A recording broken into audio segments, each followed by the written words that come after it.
Uh, so, my dear students, after the revision, now let us start understanding about the spontaneity. Let us see what is spontaneity. The first law of thermodynamics tells us about the relationship between the heat absorbed and the work performed on or by the system. It puts no restrictions on the direction of heat flow. However, the flow of heat is unidirectional from higher unidirectional, not unidirectional, I'm sorry. The flow of heat is unidirectional from higher temperature to lower temperature. It simply means that heat always flows from the higher temperature to the lower temperature. It's quite simple to understand. In fact, all naturally occurring processes, whether it is chemical or physical process, will tend to proceed spontaneously in one direction only. So, my dear students, we want to study about the spontaneity. Let us understand. Example: a gas expanding to fill the available volume. So, if you fill the gas into a room, this gas will spread all around the room. You don't need to provide any energy to this gas. Same way, burning carbon in dioxygen to give carbon dioxide. Carbon burns and produce carbon dioxide. You don't really need to provide any energy in continuity to burn this carbon.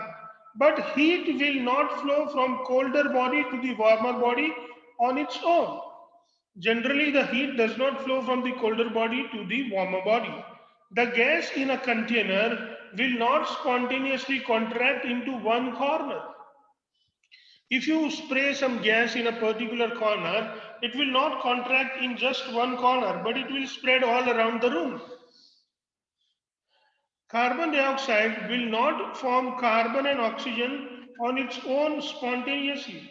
So those reactions which are spontaneous, their opposite reactions, their reverse reactions should not be spontaneous.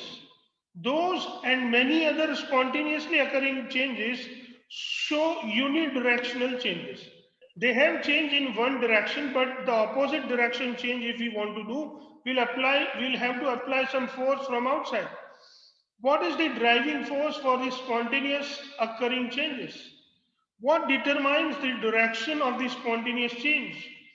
Let us establish some criteria for the process if they takes place or not. So now we want to study that when a reaction is spontaneous and when we should understand that the reaction is going to be spontaneous. Let us understand about it. First, let us understand spontaneous reaction. What is spontaneous reaction? Spontaneous reaction is one which occurs immediately when contact is made between the reactants. So when we make contact between the various reactants, the spontaneous reaction takes place. Take the case of combination of hydrogen and oxygen. These gases may be mixed at room temperature and left for many years without any uh, perceptible change. Although the reaction is taking place between them, it is an extremely slow reaction. Now we want to talk about the combination of hydrogen and oxygen, my dear students. So if we put some oxygen and hydrogen in the same room or in the same vessel, we do not find any reaction, but actually the reaction takes place at room temperature. The reaction takes place and it takes, and if it is left for many years without any perceptible change, all the reaction is taking place. But the reaction is very slow, it is extremely slow. So if we allow the hydrogen and oxygen to react at room temperature, it seems that they are not reacting, but actually they react and the reaction is extremely slow. Now let us understand the meaning of spontaneity. Spontaneity means having the potential to proceed without the assistance of external agency. Once again, spontaneity means having the potential to proceed without the assistance of external energy. That means the reaction does not require any energy from outside.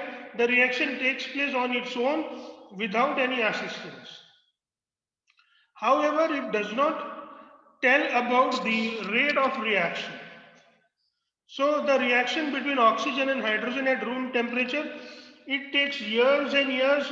The reaction takes place. The reaction takes place with extremely low rate, but still we can call this reaction as a spontaneous reaction, because during this reaction the rate of reaction is very slow, but the reaction takes place on its own, and that is why spontaneity does not tell anything about the rate of reaction. Please mind that the reaction may be spontaneous, but it is very slow, and that is why we consider it as a spontaneous reaction. But and the spontaneity does not tell anything about the rate of the reaction. Another aspect of spontaneous reaction or process is that these cannot reverse their direction on their own. If the reaction is spontaneous, it cannot be reversed on its own. So the spontaneous reactions are generally not reversible. If we want to reverse this reaction, we'll have to apply the external force, or we will have to give some assistance to the reaction so that it can be reversed. So now we can define a spontaneous process is an irreversible process and may be only reversed by some external agency. So now we can understand that spontaneous process is a kind of process which is irreversible, and if we want to reverse it, we want to apply some external force, or we need assistance from the external agency. This is how we understand. Uh, is decrease in enthalpy a criteria for spontaneity? My dear students, if we decrease the enthalpy, does it really make the reaction spontaneous? That is what it is being asked over here. So this is how, my dear students, we understand about the spontaneity. Now, decrease in enthalpy. What do you understand by decrease in enthalpy? So my dear students, decrease in enthalpy means the enthalpy initially and the enthalpy final. So final enthalpy is actually less than the initial enthalpy. Final enthalpy is less than the initial enthalpy, and that is why delta H is going to be negative. That means the reaction is exothermic. So is exothermic reaction spontaneous? That is what they are trying to ask. If we examine the phenomena like flow of water down the hill or fall of stone onto the ground, we find that there is net decrease in the potential energy. So when these things happens, either water falls from the higher height to the lower height, the potential energy decrease in that particular direction. So by analogy, we may be tempted to state that a chemical reaction is spontaneous in a given direction because decrease in energy. So when energy decreases, the reaction should be spontaneous. Because a decrease in energy has taken place, and that as in the case of exothermic reaction, for example, my dear students, 1 by 2 N2 reacts with 3 by 2 H2 to produce NH3 gas, and the heat is released in this particular reaction. So it should be spontaneous. 1 by 2 H2 plus 1 by 2 Cl2 produces HCl. The reaction of this particular reaction is minus 92.38 kilojoule per mole. Same way, my dear students, when hydrogen and oxygen reacts and produce water, here even the 285.8 kilojoule per mole energy is being released. So this is how these reactions are reactions where the energy is released, and should we think upon it that whether they are spontaneous or not. The decrease in enthalpy in passing from reactant to products may be shown for any exothermic reaction. So my dear students, the decrease in enthalpy in passing from reactant to product may be shown for the exothermic reaction. Here you can see, here with the help of the figure, I have tried to show you the decrease in enthalpy by a graphical method. So let's look at the graph. When we look at the graph, we find here that the total enthalpy of reaction is HR. The total enthalpy of product is HP. We have reactants. This is the energy of the reactants. This is HR. Now this is your HP. So this is HP, energy of products. This is HR. HR is bigger than HP. So we can write it here that HR is more than HP. But to find out the delta H, my dear students, we write HP minus HR So we actually write HP minus HR, and HR is greater than HP, so this is what it is going to be, negative, and this is what it is, the exothermic reactions. This is how graphically we can represent the exothermic reactions. This is the exact enthalpy diagram for exothermic reaction. Thus, the postulates that driving force for a reaction may be due to the decrease in energies sounds reasonable. That means we feel that yes, the reaction which is exothermic should be spontaneous. And if we feel that yes, whenever the energy decreases, such reaction should be spontaneous. As the basis of the evidence so far, now let us examine the following reaction. Now we have some reactions, 1 by 2 N2 plus O2, that gives NO2. This reaction is endothermic reactions, and for this reaction to take place, we need to provide energy. Same way, my dear students, when graphite solid reacts with the sulfur to produce carbon disulfide, here 128.5 kilojoule per mole energy is being needed. So what do we understand? The above reactions, though endothermic, are spontaneous. This reaction takes place on their own. We don't need to apply any kind of external energy, and these reactions happens on their own.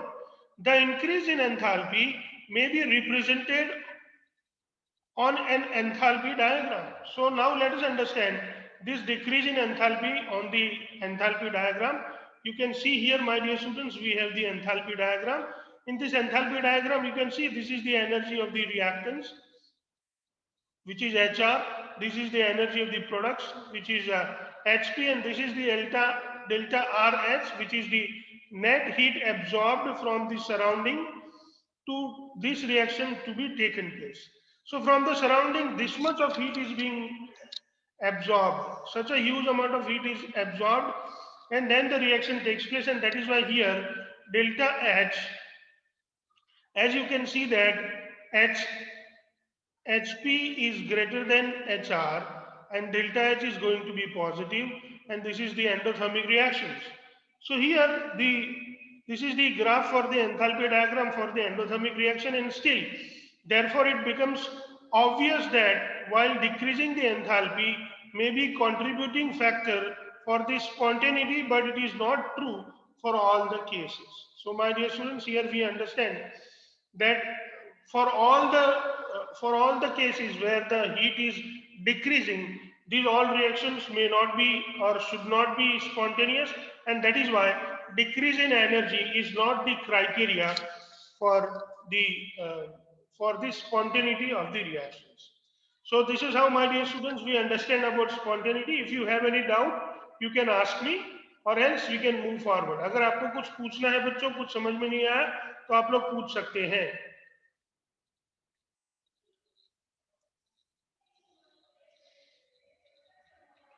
बच्चों, आप कुछ पूछना चाहें तो पूछ सकते हैं.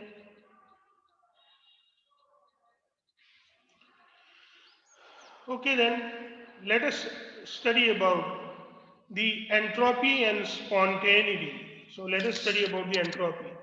What drives these spontaneous reactions? This is the question we are trying to study. What drives these spontaneous reactions? What drives the spontaneous process in a given direction?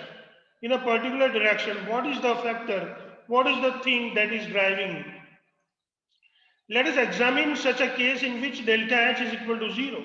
That is, there is no change in the enthalpy, but still the process is spontaneous. Let us consider diffusion of two gases into each other in a closed container which is isolated from the surrounding. So here on your screen, my dear students, you can see a container. This container is isolated. It has got lots of isolation. Here we have two compartments. In one compartment we have gas A. In another compartment we have gas B. And we want them to mix with each other without changing any heat content of the system. So now you can see that in this direction, my dear students, when the compartment is being removed, these two gases, they mix with each other without any problem. So here you can see that both the gases have been mixed on their own. This is what it is known as the diffusion of two gases. So this is how, my dear students, two gases are being diffused in each other without making any change into the energy of the system. The two gases, say A and B, are represented by black dot and red dots. You can see that in the figure we have shown this. As a black dots and red dots. You can see here. See, this is gas B, let's say, and this is gas A. So gas A is shown with the black dots and B is shown with the red dots. This is how we understand. Now let's move forward. Gases A and B are represented by the black dots and red dots respectively and separated by a movable partition. When the partition is withdrawn, the gases begin to diffuse in each other, and after a period of time, diffusion will be completed. So these gases start diffusing in each other. Let us examine the process before partition. If we were to pick up the gas molecules from left container, we would be sure that these would be molecules of gas A, and similarly if we were to pick up the gas molecule from the right container, we would be sure that it would be the molecule of gas B. Now if you look at this figure once again, my dear students, if we want to pick, if there is a compartment here, if we want to pick a gas molecule from left side, we can surely say it is the molecule of A. If we want to pick the molecule from right side, we can surely say it is the molecule of B. Now we want to study it, but my dear students, if we were to pick up molecules from the container when partition is removed. Now suppose we remove this partition, we were not sure whether the molecule picked up is of gas A or gas B. We say that the system has become less predictable and more chaotic. This chaotic means very random. The system become very random, or the system become disordered. So this is how, my dear students, when the compartmenting is being released, the system become more random, the system become disordered, the system become more chaotic. We may now formulate the another postulates. So now we want to come to some conclusion. Let us see what is the conclusion. In isolated system, my dear students, when there is no possibility of heat change or matter change, there is always a tendency for the system's energy to become more disordered or chaotic, or this could be a criteria for the spontaneous change. So now, my dear students, when we do not allow the heat to be exchanged, when the heat remains the same, what we understand is the system, in the absence of heat change, try to become more disordered, try to become more chaotic. So this could be one of the reason for the system to be or the process to be spontaneous. At this point, we interact another thermodynamic. We introduce the another thermodynamic function which is known as the entropy. So my dear students, here as we come to know that when there is no heat exchange, the system tries to become more disordered, the system tries to become more improper, the system tries to become more random, and this is the time when we need to introduce the another thermodynamic function called entropy. This thermodynamic function entropy is denoted by the symbol S. So you can see that entropy is denoted by the symbol S, my dear students, and this is how we understand the new thermodynamic function entropy. Now let us see what is the thermodynamic. The above mentioned disorder is the manifestation of entropy. Actually, the disorderness, the randomness is nothing but the entropy. To form a mental picture, one can think entropy as a measure of the degree of randomness or degree of disorder in the system. So what is entropy? Entropy is nothing but the degree of disorderedness, degree of randomness, or degree of chaos into the system. The greater the disorder in an isolated system, higher is the entropy. The greater is the disorder, higher is the entropy, lower is the disorder, lower is the entropy. As far as chemical reaction is concerned, this entropy change can be attributed to rearrangement of atoms or ions from one pattern in the reactants to another in the products. Now, how in a chemical reaction, my dear students, how this entropy increases? So, in a chemical reactions, when entropy increases, the properly or ordered reactants are converted to disordered products.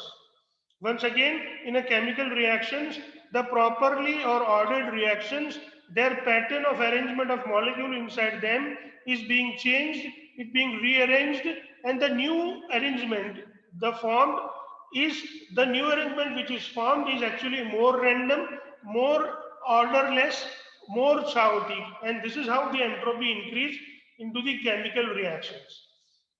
So this is how when the reactants become more chaotic when they are converted into products, the reactants become more disordered when they are converted to product. We can say the entropy is increased during the chemical reaction. If the structure of the product is very much disordered, then that is the then as compared to the reactants, there will be a result increase in the entropy. That is what I have explained. The change in entropy in a chemical reaction may be estimated qualitatively by the consideration of the structures of the species taking part in the reactions. The change in enthalpy is a chemical reaction may be estimated qualitatively by the consideration of structures of species taking part in the reactions. So, my dear students, we want to study the structure of the reactants and products if we want to study the entropy. So, change in entropy in a chemical reaction is estimated. It can be understood or can be measured qualitatively by the consideration of the structures of the species. So, if we know the structure of the species, we can understand whether the condition has become more chaotic or the condition become less chaotic when the reactants are converted into products. Decrease of regularity in structure would mean increase in the entropy. Decrease of regularity in structure would mean increase in entropy. That means when the regularity decreases, the entropy increases. For a given substance, the crystalline solid state is the state of lower entropy or most order, and the gaseous state is the state of the least orderedness in the entropy. My dear students, please remember that if we have the crystalline solid state, that is the most ordered situation for entropy, and if we have the gaseous state, the gaseous state is the most chaotic state, the most disordered state as far as entropy is concerned, and that is why for crystalline substances the entropy is maximum, and for disorder or gaseous substances the entropy is the for crystalline substances the entropy is minimum, and for gaseous substances the entropy is maximum. And as we move from solid to liquid, sequentially the entropy increases. So the entropy of liquid is more than solid, and the entropy of gas is more than liquid. Now let us try to quantify entropy. Now let us understand this entropy. One way to calculate the degree of disorderness or chaotic distribution of energy among the molecule would be through the statistical method, which is beyond the scope of the treatments. So, the method which is statistical method, we are not going into it. We are going to do something, or we are going to discuss about something that is related to our discussion, or that is related to our syllabus. Let us move to that method. Other way which is there in our discussion would be to relate this process to the heat involved in the process. So my dear students, if we relate the entropy with the heat involved in this process, we can quantify entropy, which would make entropy a thermodynamic function or a thermodynamic concept.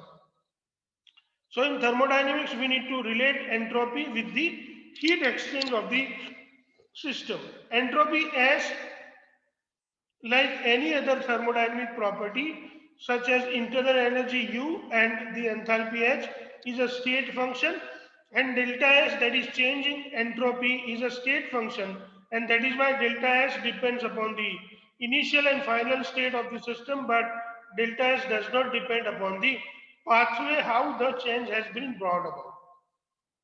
Whenever heat is added to the system, heat increases the molecular motion or the kinetic energy, and as the kinetic energy increases, speed of motion of particle also increases. Thus, the randomness of the system or the randomness in the system increases in this way, my dear students. The heat Q has a randomizing influence on the system. So whenever we provide heat to the system become more random and the entropy of the system is being increased. So we can say that if we provide heat, entropy increases. Experiences suggest that distribution of heat depends upon the temperature. So from various experiences, scientists have proved that the distribution of heat depends upon the temperature at which the heat is added to the system. So at what temperature you are providing heat, this distribution of heat depends upon the temperature at which the heat is provided. A system at higher temperature has a greater randomness in it than one at the lower temperature. So those systems which are at higher temperature, they have higher randomness. Those systems which are at lower temperature, they have lower randomness, and that is why when you provide heat at lower temperature, the the randomness increase to higher degree. When you provide the heat to higher temperature, the increase in entropy or the increase in randomness is not so high as the same amount of heat is provided at lower temperature. I think that is the next point. Temperature is the measure of average chaotic motion of the particles in the system. In a fixed quantity of heat, if a fixed quantity of heat is added to the system at lower temperature, cause greater randomness. That is what just I have explained. If the same quantity of heat is added to the system at higher temperature, it causes comparatively lower or less randomness. The above point suggests that entropy is inversely proportional to the temperature, and therefore delta S is related with Q and T in the following manner, that delta S actually directly proportional to the Q. So the more heat we provide, the more chaotic or more randomness it produces. And if the change in entropy, if the temperature is higher, then the change in entropy will be lesser, and that is why delta S is inversely proportional to the temperature. By combining these two equations, we get this equation that delta S or change in entropy is equal to heat absorbed into the reversible process divided by the temperature at which that particular heat is absorbed. So this is how, my dear students, we understand about the entropy and its changes or its formula. The total entropy change denoted by delta S, which is known as delta S total for the system, is the sum of the entropy change in the system. Delta S system and entropy change in surrounding is known as the delta SR. So my dear students, here we can understand the symbols that delta S system is the enthalpy change, entropy change that takes place into the system.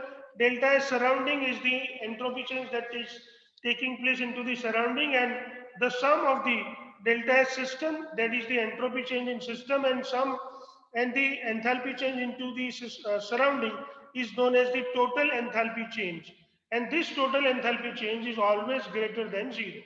So entropy change delta S total is always greater than zero. It shows that entropy has tendency to increase. Now please remember that delta S total always has a tendency to become greater than zero, and that is why we can say that entropy has a tendency to increase all the way. If entropy in the system decreases, then entropy in the surrounding surely increases. Please remember that if the entropy in system decreases, then entropy in the surrounding surely increases. And that is how we understand. If entropy in surrounding decreases, then entropy in system surely increases. This way, overall entropy change or cumulative entropy change, that is this delta S total, remains greater than zero. So when the entropy of system decreases, entropy of surrounding increases. When the entropy of surrounding decreases, entropy of system increases. And overall delta S total remains always greater than zero. And that is why if there is any change, entropy has a tendency to increase. When a system is in equilibrium, the change in the entropy delta S is equal to zero. Please remember that delta S can be zero only when the system is there in the equilibrium state. And why? Because at equilibrium state, entropy of the system is maximum. So at equilibrium state, the entropy of the system is maximum. Now no more entropy can be increased, and that is why the total change in entropy becomes zero, because there is no possibility of increase into entropy at equilibrium. From the above 2 points, we understand that from the above 2 points, we understand that entropy of a spontaneous process increases till it reaches the maximum. So whenever there is a spontaneous process, the entropy of the process increases and it reaches to the maximum level where there is an equilibrium established between the reactants and products. So at equilibrium, delta S is equal to zero and entropy is the maximum at equilibrium. We can easily even note that entropy during the spontaneous process generally increases. So this is the general case. Please remember that I have written here generally. So entropy during the spontaneous process generally increases. Entropy change depends upon the temperature. This is even we have studied that. This is the revision, my dear students, that entropy change is equal to Q reversible by T, and entropy change depends upon the heat, that is Q, my dear students. So we can easily understand that entropy has a tendency to increase. Entropy as equilibrium is equal to zero. Entropy at equilibrium is maximum. Entropy change depends upon the heat Q. Entropy change has a formula to calculate delta S is equal to Q reversible by T. And generally we can say that during the spontaneous process, entropy increases. Now we can calculate the change in entropy of the system by the formula delta S system is equal to Q system for the reversible reaction by T. So this is how we understand. Here Q system reversible represents the heat absorbed or released in the system for the reversible process at a given temperature, that is temperature T. So we can calculate the change in entropy by the formula delta S system is equal to Q system reversible by T. We understand that for the isothermal reversible or irreversible process, isothermal, that means temperature remains constant, and that is why for isothermal reversible or irreversible process, we write delta T is equal to zero. If a gas, which is an ideal gas, expands, then delta U is equal to 0. Now why delta U is equal to 0? Because delta T is equal to 0, U directly depend upon T. Temperature increases, internal energy increases. But if temperature remains constant, the change in internal energy also remains constant. And that is why we can write that for isothermal reversible or reversible process, the change in internal energy is 0. But we know that delta system plus delta surrounding, that is delta S total, is always greater than 0. It means, what does it mean? That change in entropy is non-zero. So even if we have the isothermal process where temperature remains constant, the change in internal energy is 0. But change in entropy is not 0 because it is always greater than 0. And thus, my dear students, we can mathematically write that for isothermal reversible or reversible process, delta U is equal to 0 but delta S is not equal to 0. And that is why we can say that delta U does not discriminate between the reversible and irreversible process. That is what we can say, that it is not the condition by which we can understand the change in internal energy. The change in internal energy does not actually differentiate between the reversible in and irreversible process, but delta S discriminate between the reversible and irreversible processes. So the change in entropy actually gives us the exact idea whether the given reaction is reversible or irreversible. Now, my dear students, we have a question. Predict in which of the following entropy increases or decreases. First, a liquid crystallizes into the solid. We know that liquid has lower orderness as compared to the solid, and that is why entropy decreases, because after freezing the molecule attains the ordered state into the crystalline solid, and as the ordered state is being obtained, we can say that the entropy decreases. Then we have the next question. Temperature of the crystalline solid is raised from 0 degree Kelvin to 115 degree Kelvin. So my dear students, here we want to study about the temperature. When temperature is increased, my dear students, we can easily say that when the disorderedness of the system increases, and as the disorderedness of the system increases, entropy increases. If temperature is raised, the particles begin to move and oscillate about their mean position or their equilibrium position, and this is how, when these particles start moving about their mean position or equilibrium position in the lattice, and the system become more disordered, and that is why the entropy increases. Now, my dear students, just look at this. This is the reaction where we have solid sodium hydrogen carbonate. When it is heated, it gives us sodium carbonate, carbon dioxide gas, and water vapor. We know that we know about the entropy change in the chemical change. If the gases are involved, we should find a delta N gas. Now, this is the method I am trying to teach you, that if you are given a chemical reaction and you want to find out how what is the change into the entropy, we should just find out the delta N gas. We know that to find out the delta N gas, for the reaction A mole of A plus B mole of B, that gives C mole of C plus D mole of D. I am talking about this reaction. For this reaction, my dear students, delta N gas is equal to Np minus Nr, that is the gaseous moles present in products minus gaseous moles present in reactants. For this reaction, we can write B plus C plus D. This is C plus D minus A plus B, and that is why if delta N gas is greater than 0, entropy increases. If delta N gas is less than 0, entropy decreases. And if delta N gas is equal to 0, need to think about the other factors, or need to think about the non-gaseous substances. But if there are gaseous substances present, we can easily understand here. Now, when we look at this, on the reactant side, there are no gaseous molecules, but on product side, we have two gaseous moles. So Np minus Nr is greater than 0 because it is 2 minus 0. And that is why here the entropy increases. In other words, my